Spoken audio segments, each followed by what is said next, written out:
Bonjour tout le monde, c'est Apple Station et aujourd'hui on se retrouve pour une nouvelle vidéo. Vous avez sûrement déjà dû voir mes deux vidéos où je vous présentais des fonctions cachées sur iOS 11. Vous avez été beaucoup à me redemander de faire une troisième vidéo où je vous présente des astuces ou des fonctions cachées.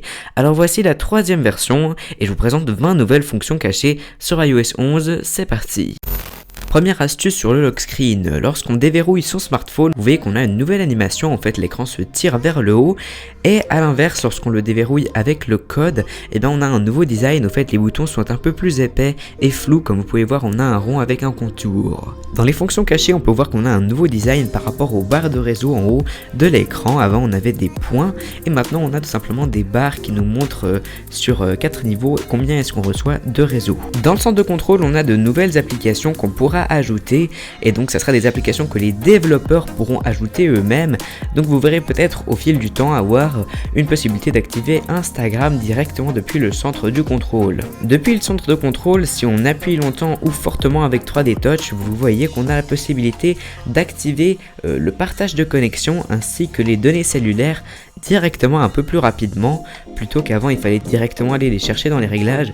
Voilà, on a un petit raccourci ici. De nouveaux fonds d'écran sont apparus avec iOS 11, on a par exemple une lune, une terre ou même une lune de nuit, et on a une large gamme de nouvelles fleurs avec des arrière-plans colorés, et d'ailleurs on a ces nouveaux fonds d'écran avec le drapeau arc-en-ciel.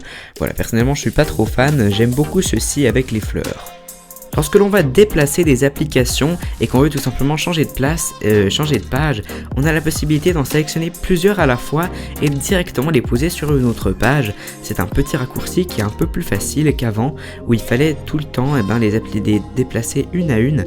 Maintenant, comme vous pouvez voir, en sélectionnant plusieurs applications à la fois, on peut tout simplement les remettre sur la page d'accueil. Si vous venez d'acheter un iPhone 8 ou encore un iPhone X, vous verrez que quand vous voudrez le configurer pour la première fois, vous avez un raccourci pour pouvoir directement le configurer au fait grâce à vos anciens réglages sur votre ancien smartphone. Et donc au fait à la même manière que pour configurer une Apple Watch, il faudra scanner avec votre appareil photo. Donc là je peux pas vous montrer parce que il faut le faire seulement quand vous avez en fait un iPhone 8 ou un nouvel iPhone.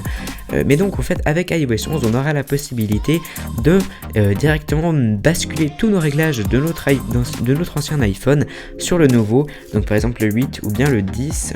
Tout simplement en scannant avec l'appareil photo. Sur Apple Music, on a la possibilité d'accélérer une musique en laissant appuyer les deux flèches, que ce soit vers l'avant ou l'arrière, pour pouvoir directement avancer un peu la musique un peu plus rapidement. Les noms des filtres ont totalement changé dans l'application photo lorsqu'on voudra en ajouter, et d'ailleurs de nouveaux filtres ont apparu. Lorsqu'on va appairer une Apple Watch pour la première fois, vous verrez qu'on a une petite animation qui va apparaître ici vers le bas de l'écran, un peu comme quand vous voulez tout simplement synchroniser vos AirPods avec votre iPhone. C'est un peu difficile à croire, mais au fait iOS 11 va libérer de l'espace sur votre iPhone. Quand vous le téléchargerez, vous verrez que vous allez peut-être gagner quelques centaines de MO sur votre iPhone, donc ça c'est un point plutôt positif. Lorsque vous allez être dans iMessage, vous allez voir qu'on a la possibilité de masquer les alertes d'une certaine conversation ou d'un groupe de personnes et donc au fait mettre cette personne ou ce groupe de conversation en silence pendant une certaine durée. Une nouvelle application est apparue dans l'iPhone, c'est tout simplement l'application fichier qui va vous permettre d'explorer un petit peu qu'est-ce qui se passe dans votre iPhone au niveau des fichiers. Dans les réglages de l'appareil photo, vous avez la possibilité de désactiver l'option de scan de QR code si ça vous embête. Donc voilà, c'est bon à savoir. Sur Safari, vous avez la possibilité de quitter directement une vidéo en glissant vers le bas comme ceci. Lorsque vous êtes sur le lock screen et que vous allez ouvrir une notification, vous voyez qu'on a une petite animation un peu à la manière d'Apple Pay pour tout simplement activer Touch ID et ensuite que ça va vous rediriger vers votre notification. À la manière d'Apple Pay, dedans l'App Store, quand on va télécharger une application, on a le petit bruit et la possibilité d'enregistrer Apple Pay pour pouvoir télécharger une application. Sur le lock screen, pour prendre directement une photo, il suffira de glisser vers la gauche et là donc on a accès à l'appareil photo. Pour rester sur l'appareil photo, en glissant vers le haut, vous voyez qu'on a accès à les filtres, donc c'est un petit raccourci qui est plus rapide. Et finalement dans le centre de contrôle, quand on va activer le mode ne pas déranger en voiture, vous verrez qu'on n'a plus la possibilité de déverrouiller à moins qu'on certifie le fait qu'on n'est pas en train de conduire. Voilà. Tic. Voilà les gens, c'est tout pour cette vidéo, j'espère qu'elle vous aura plu. Si c'est le cas, n'oubliez pas d'aller voir mes autres vidéos où je vous présente des autres techniques et fonctions un peu cachées ou astuces secrètes sur iOS 11, j'en ai déjà fait 2 autres.